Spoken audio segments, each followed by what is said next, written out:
So we're here today to do a safety video and go through all the points on how to use our EF8s and EF10s and the things to watch for and the things that could go wrong. And the point of it is we don't want anybody getting hurt or injured here or your livestock. Now I'll go over when you get these things, they're in a flat pack, all flat packed, and you've got to assemble them. And these panels are 2x2 13 gauge, and your end bows, you got a lot of structure in here, and they're actually fairly heavy. So we recommend having another person help you set it up.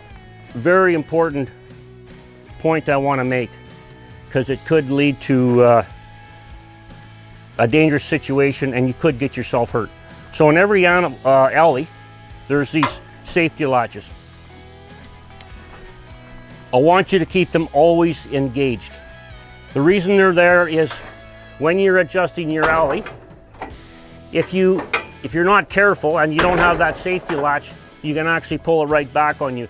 And while we're speaking of that, all you got to do is there's a rope on top of each section. There's 2 spring-loaded pins and there's multiple holes here. You just pull your rope and you just push it in like that, and that's how you adjust your alley.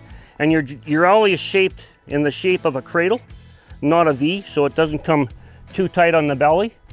And what that helps you out in is that you really don't have to adjust this alley much down to 500 or 450 pound calves. It creates that need for adjustment all the time. It just lessens it a little bit. So that's how you adjust your alley. Now, if you got a cow go down in your alley, which we try to avoid, but things happen when you're working livestock. If it's a small calf, probably not a big deal.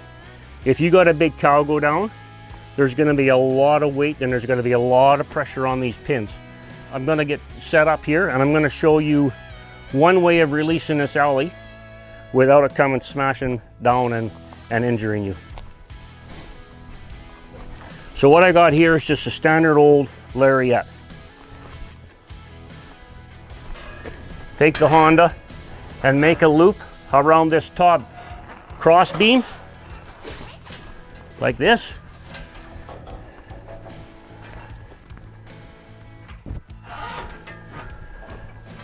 And take your rope. Make sure you don't go over top of this rope, because remember you got to release this.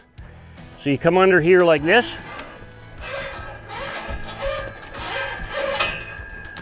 And do 2 wraps, just like you're catching a cow and you're wrapping around a snubbing post or a tree. You wrap it around twice. Don't get your wraps overlapping.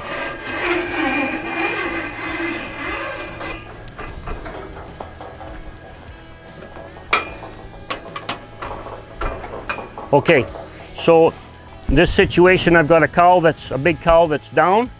There's a lot of pressure on this alley. I've got my rope on. My safety latches are still engaged. I got to release my latches.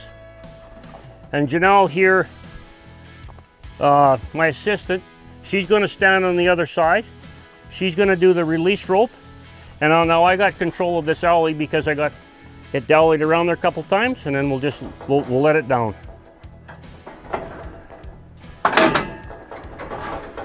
Now I got a lot of control here, and I'm out of harm's way.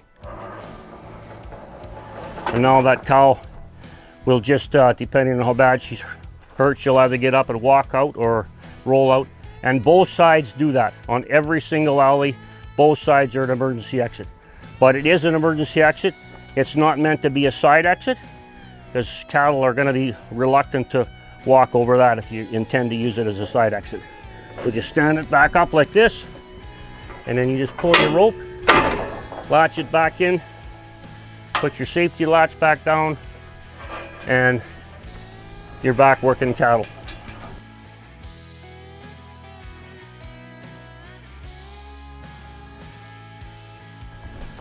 Another thing I'd like to mention is that your release ropes here, they're not cables. This is synthetic rope, which is very, very strong, and it's nice and soft on your hand, so it's nice to use.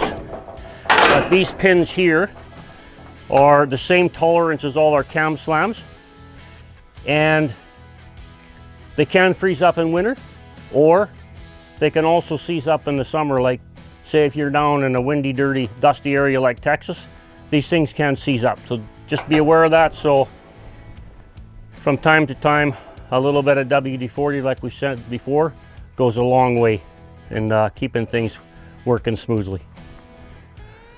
So what we have here is we have some EF8s and EF10s. This is a U-alley, and we also have backstops installed in them. So a couple of points to take note of with our over the back no backs is that it's good to, what they do in an alley, especially if you have a fairly long alley like this, you need some form of control in your alley. If it's not rolling doors, you need no backs, because what can happen, you could probably fit 8 cattle in this alley, and if they all start backing up, this last animal can have a lot of pressure put on her. And I can remember when I was younger, we had a poorly designed alley, and that's exactly what happened. And quite often this last animal, had so much pressure on her, she couldn't go to that side. This side, she often would go up, and then that's when you can get them flipped over in the alley. But if you install no backs, we recommend that you put your first one at least 1 animal length into the alley, because if you put one right here, it's really gonna hinder your flow coming out of the tub and into the alley. And all you do for installation is there's like a U bracket, and there's 2 bolts on top, and it's literally just it just clamps to this middle 3x3 rail, and then there's a chain latch, and it mounts exactly the same way. And now to set them,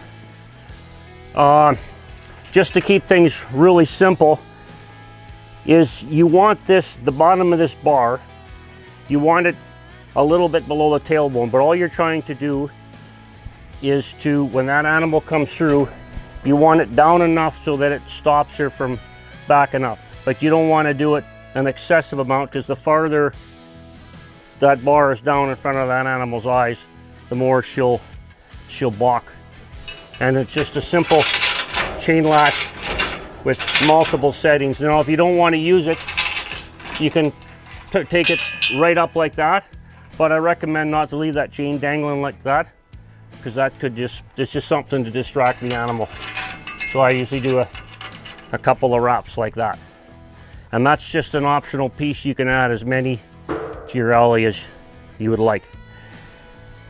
Now, the other thing we have here is, you'll notice I got low sheeting here, I got high sheeting there. So that's what we call high side, low side. So that makes it nice for you're able to work your flight zone without having to get up on a catwalk, and it keeps the cattle, keeps any distractions not visible to cattle on this side, keeps them focused on you. We're on the off side of the EF alleys here. So you can remember me talking about that was low side where we were working the cattle, and this is high side, which is the off side, to keep the cattle from being distracted and helping them to focus on you when you need to work their flight zones. So these, you can configure these alleys more than one different way. But first I'll show you how these panels are removed. There's just 2 simple wing bolts on either side.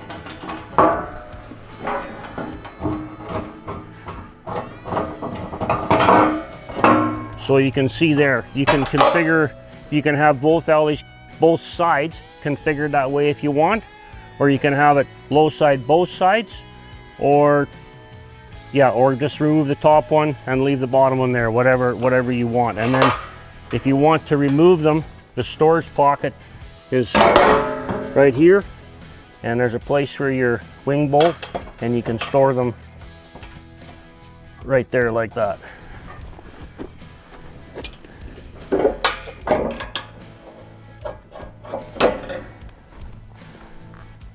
When you've got cattle in the alley and you're not needing to move them, it's very, very important that you get away from them, because standing here, you're just applying pressure, applying pressure, applying pressure, applying pressure. And even a quiet animal is going to get very agitated. It's limited as to where they can go in the alley, especially if it's full. So what will happen is if you apply too much pressure, the animal can end up going up. So if you're not moving the animal, it's very important that you release pressure. You can't continually apply pressure to an animal. You can apply heavy pressure if you want, but release it quickly. One of the whole points of this, having these good systems, is you get good cattle flow, and it just becomes a pleasure to work your animals.